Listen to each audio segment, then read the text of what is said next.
Assalamualaikum warahmatullahi wabarakatuh. Salam sejahtera bagi kita semua. Mudah-mudahan kalian tetap diberi kesehatan, keberkahan dalam melaksanakan pembelajaran daring pendidikan Pancasila dan Kewarganegaraan kelas 12 semester ganjil ini.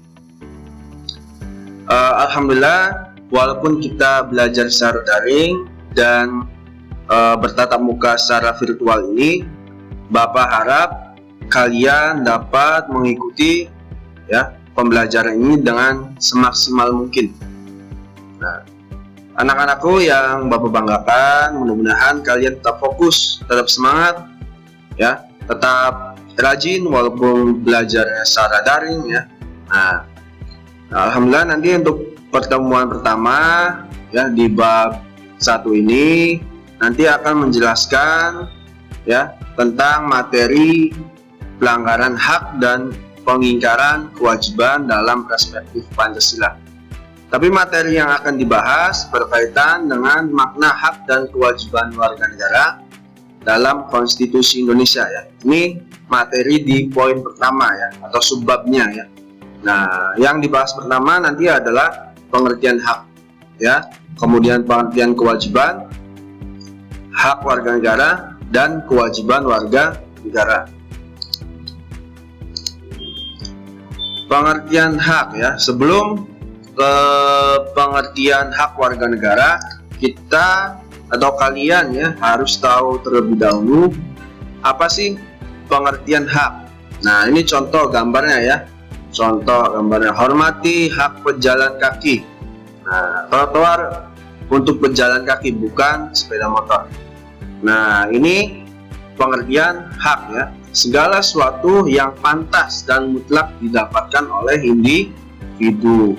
Nah, hak individu ini sifatnya universal Contoh ada hak hidup kemudian ada hak asasi manusia di dalamnya juga itu hak yang sifatnya universal. Nah, kemudian ada hak warga negara.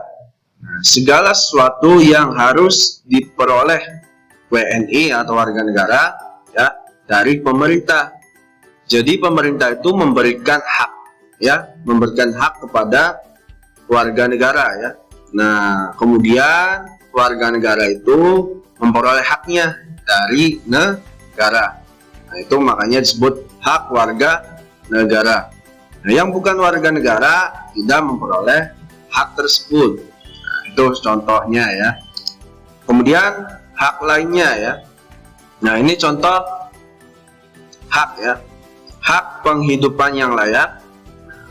Ini secara universal juga hak penghidupan yang layak itu merupakan hak semua orang. Kemudian ada hak perlindungan hukum. Nah, ini juga hak secara universal Nah, dilindungi dari proses persidangan, penyidikan dan sebagainya. Kemudian hak mendapatkan pendidikan, ini sifatnya universal juga Nah, ada hak memilih dan memeluk kepercayaan, agama dan kepercayaan. Ini merupakan hak universal. Atau di pertemuan di semester ganjil di kelas 11 itu ada yang namanya freedom of religion atau kebebasan beragama atau berkepercayaan di sini freedom of religion sini. Kemudian beberapa contoh lain tentang hak Ada hak perlindungan hukum tadi, hak atas penghidupan yang layak, kemudian hak atas kebebasan berserikat, berkumpul dan mengeluarkan pendapat. Nah, di semester sebelumnya juga di kelas 11 ini termasuk ke freedom of speech kebebasan mengeluarkan pendapat. Kemudian ada hak hidup. Nah, ini sifatnya universal juga diberikan kepada manusia sejak dia lahir. Bahkan ada yang mengatakan sejak dalam kandungan. Ini hak hidup. Kemudian hak memperoleh pendidikan, hak memperoleh kedudukan yang sama dalam pemerintahan, hak memilih agama dan kepercayaan, hak untuk berkomunikasi, memperoleh informasi dan mengembangkan diri. Nah, ini berkaitan erat dengan era sekarang informasi itu sangat penting dibutuhkan, apalagi di era digital ini ya. Nah, lalu bagaimana? Manakah hak yang diperoleh sejak lahir atau the human right? Nah, jawabannya ini ya, ialah hak hidup. Ya. Hak hidup ialah setiap orang berhak untuk hidup dan mempertahankan kehidupannya. Nah, caranya bagaimana mempertahankannya? Nah, melalui hak-hak konstitusional ya, dipertahankan oleh negara itu ya, atau hak warga negara itu ya. Nah, ini hak hidup secara universal ya. Setiap orang pasti mempunyai hak hidup. Nah, bagaimana dengan hak konstitusional? Nah, kita bahas di pertemuan ini di poin kedua ya. Nah, ini di halaman 6 mengatakan bahwa hak warga negara dalam konstitusi. Nah, pengertiannya ialah hak bagi warga negara yang dijamin oleh undang-undang dasar atau konstitusi. Nah, konstitusi kita itu ada yang tertulis dan tidak tertulis. Nah, yang tertulisnya itu ialah tadi undang-undang dasar. Yang tidak tertulisnya adat dan kebiasaan, itu konstitusi atau hukum yang tidak tertulisnya ya. Hukum adat dan sebagainya itu bagian dari konstitusi tidak tertulis. Kemudian menurut Jimli Asidik ya, hak konstitusional itu dalam Undang-Undang Dasar dibagi menjadi 5 kategori.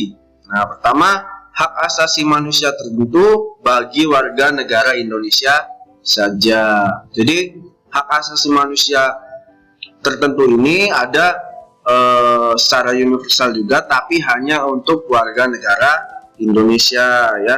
Nah, contoh, setiap warga negara wajib ya, berhak dan wajib ikut serta dalam upaya pembelaan negara. Nah, atau setiap warga negara wajib mendapatkan pendidikan dasar 9 tahun ya. Nah, ini termasuk hak asasi manusia tertentu bagi warga negara Indonesia saja. Kemudian ada hak asasi manusia tertentu bagi setiap orang.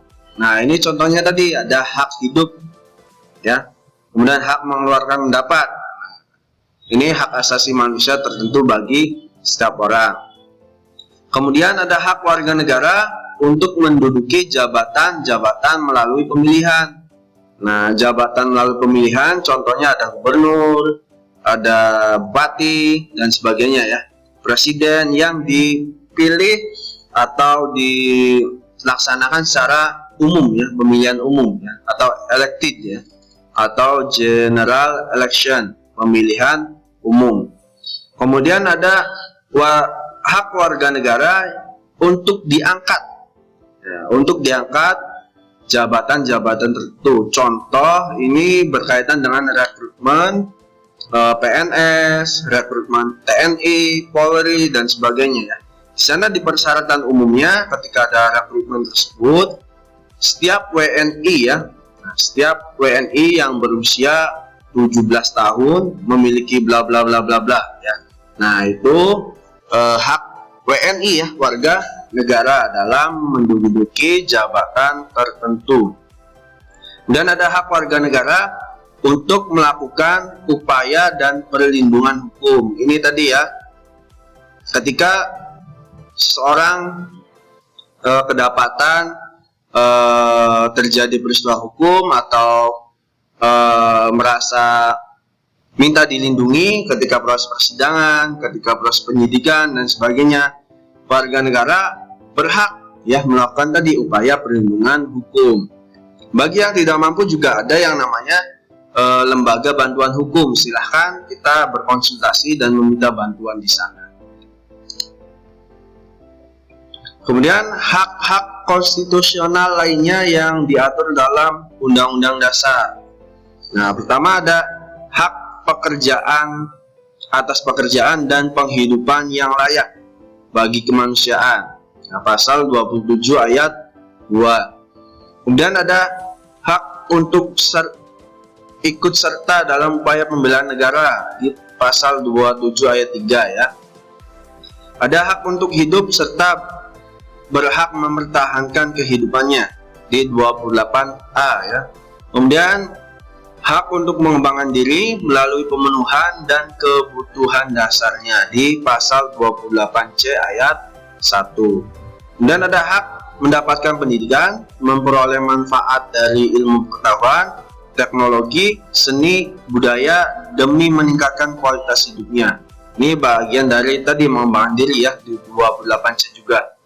Nah, ini tadi hak atas pengakuan, jaminan, perlindungan, dan kepastian hukum yang adil dalam perlakuan yang sama di mata hukum atau di hadapan hukum. Kemudian hak memperoleh kesempatan yang sama dalam pemerintahan tadi ya.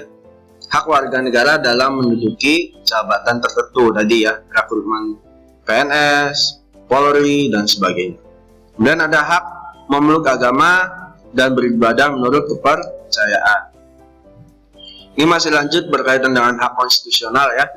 Nah, ada hak kebebasan berserikat, mengeluarkan pendapat, dan ada hak berkomunikasi dan informasi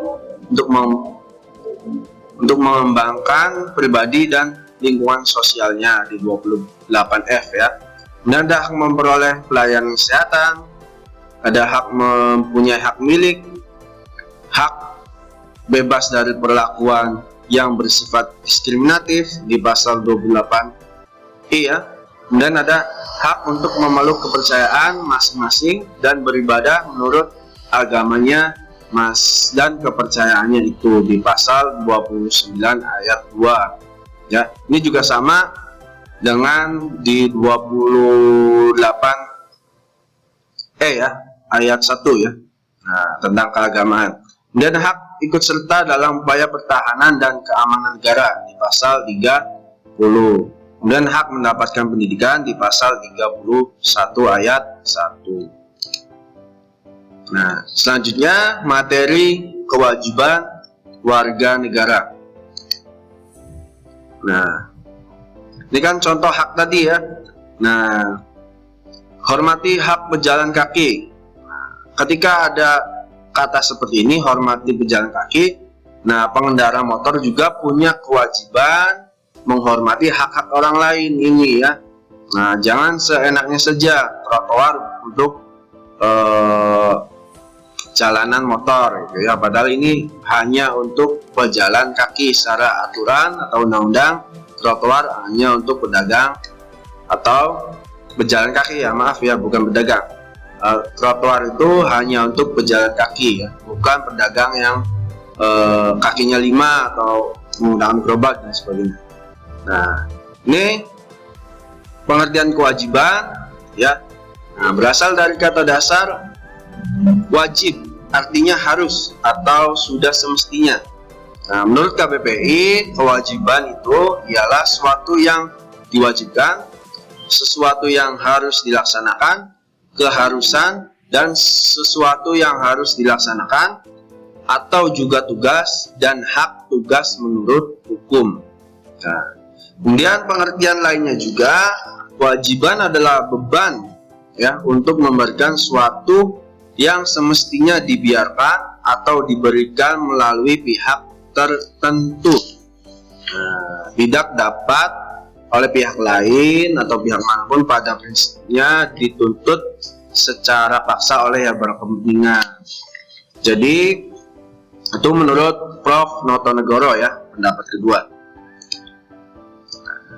Selanjutnya, apa sih kewajiban warga negara?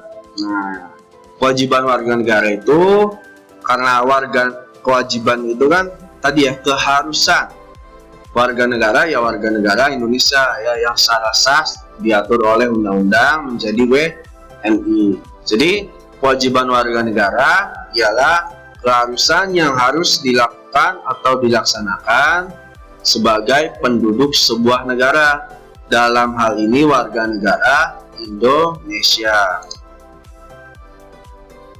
Contoh kewajiban warga negara dalam Undang-Undang Dasar. Selanjutnya, kewajiban warga negara dalam Undang-Undang Dasar ya. Di sini ada wajib menjunjung hukum dan pemerintahan, ya, dengan asas persamaan kedudukan dengan tidak ada kecualinya. Ya, jadi persamaan kedudukan dalam hukum dan pemerintahan, ya, setiap orang wajib menjunjung ini, ya. Kemudian wajib ikut serta dalam upaya pembelaan negara di pasal 27 ayat 3. Kemudian ada wajib menghormati hak asasi manusia orang lain dalam kehidupan bermasyarakat, berbangsa dan bernegara. Contoh, ya, nah ini ya, toleransi beragama, menghormati agama orang lain, kepercayaan orang lain, ya. Nih, ya, kewajiban menghormati hak asasi manusia orang lain terdapat di dalam pasal 28J ayat 1. Kewajiban lainnya, nah, WNI wajib tunduk kepada pembatasan yang ditetapkan undang-undang dengan maksud menjamin pengakuan atas hak dan kebebasan orang lain. Ini ya, wajib tunduk dalam pembatasan yang diatur oleh undang-undang. Terdapat di pasal 28J ayat 2. Kemudian setiap warga negara juga wajib ikut serta dalam upaya pertahanan dan keamanan negara di pasal 30 ayat 1, maaf. Kemudian ada wajib mengikuti pendidikan dasar dan pemerintah wajib membiayainya. Nah, ini berkaitan pula dengan hak pendidikan tadi, ya. Nah, kalian dari SD sampai SMP itu wajib belajar 9 tahun, ya. Nah, itu bagian dari kewajiban mengikuti pendidikan dasar, dan pemerintah juga wajib membiayainya.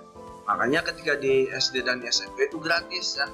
Tapi di SMA untuk wilayah Jawa Barat tahun ini alhamdulillah ada SMP gratis. Jadi tidak ada lagi angka melanjutkan terendah di Kabupaten Indramayu, ya, atau Jawa Barat, karena gubernur sendiri sudah membiayai pendidikan di tengah masa sulit ini, ya, masa pandemi ini, ya. Terima kasih, mudah-mudahan pembelajaran ini bermanfaat, dan ketika nanti ada evaluasi pembelajarannya, nanti Bapak tulis linknya di komentar di YouTube, ya, di bawahnya. Nanti Bapak masukkan linknya, nanti kalian isi evaluasi berkaitan dengan pembelajaran tadi, ya. Nah, terima kasih, mudah-mudahan kalian tetap diberi kesehatan, tetap semangat dalam mempelajari materi-materi yang akan diberikan ke depan, dan jangan lupa tetap jaga kesehatan, ikuti protokol kesehatannya, dan tetap mengikuti instruksi yang diberikan oleh pemerintah. Terima kasih. Wabillahi taufiq wal hidayah. Wassalamualaikum warahmatullahi wabarakatuh.